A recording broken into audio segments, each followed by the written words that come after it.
Baik, perkenalkan nama saya Wilhelmina Dinda Rosdiana, NIM 211041741. Di video ini, saya akan menjawab pertanyaan UTS Perekonomian Indonesia. Di mana pertanyaan pertama, kenapa perlu dilakukan otonomi daerah di Indonesia? Nah, karena berdasarkan tujuan otonomi daerah bisa meningkatkan daya guna dan hasil guna penyelenggaraan pemerintah di daerah, utamanya dalam aspek pelayanan dan pembangunan masyarakat. Selain itu, dapat meningkatkan pembinaan dan kestabilan politik dalam kesatuan negara. Baik, langsung ke pertanyaan kedua, apa yang dimaksud dengan penerimaan negara dan pengeluaran negara? Nah, pemerintah tentu saja tidak hanya melakukan pengeluaran, tetapi juga memperoleh penerimaan. Penerimaan dan pengeluaran pemerintah dimasukkan ke dalam suatu konsep yang terpadu mengenai pendapatan dan belanja negara. Kebijaksanaan yang berkenaan dengan penerimaan dan pengeluaran pemerintah atau pendapatan dan belanja negara disebut kebijaksanaan fiskal.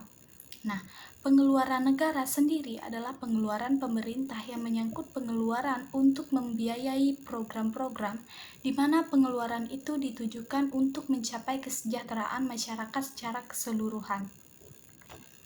Baik, langsung ke pertanyaan ketiga.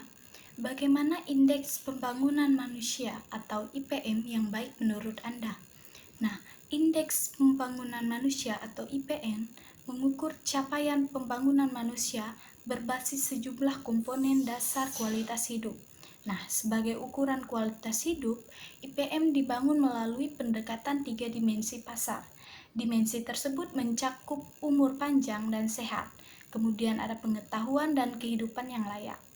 Ketiga dimensi tersebut memiliki pengertian yang sangat luas karena terkait pada banyak faktor. Nah, untuk mengukur dimensi kesehatan digunakan untuk angka harapan hidup atau waktu lahir. Nah, selanjutnya untuk mengukur dimensi pengetahuan digabungkan indikator angka, kemudian huruf dan rata-rata lama sekolah. Nah, adapun untuk mengatur dimensi hidup, layak digunakan indikator kemampuan daya beli masyarakat terhadap sejumlah produk kebutuhan pokok yang dilihat dari rata-rata besarnya pengeluaran per kapita sebagai pendapatan yang mewakili capaian pembangunan untuk hidup yang lebih layak. Baik, kita masuk pada pertanyaan keempat. Bagaimana kebijaksanaan moneter Anda apabila terjadi inflasi di Indonesia? Nah, secara umum, pengendalian inflasi yang dilakukan oleh pemerintah dibagi melalui kebijakan moneter, kebijakan fiskal, dan kebijakan non-moneter. Nah, kebijakan moneter sendiri yang dijalankan untuk mengurangi laju inflasi dilakukan dengan cara menerapkan kebijakan diskonto, pasar terbuka, cash ratio, dan pembatasan kredit.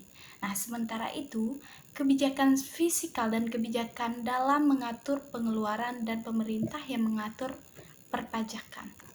Baik, kita masuk pada pertanyaan terakhir. Bagaimana tanggapan Anda perekonomian Indonesia dalam era globalisasi saat ini? Nah, memahami ekonomi dunia pada dasarnya memahami kondisi perekonomian suatu negara yang di satu sisi akan mempunyai keterkaitan pengaruh kepada kondisi ekonomi nasional.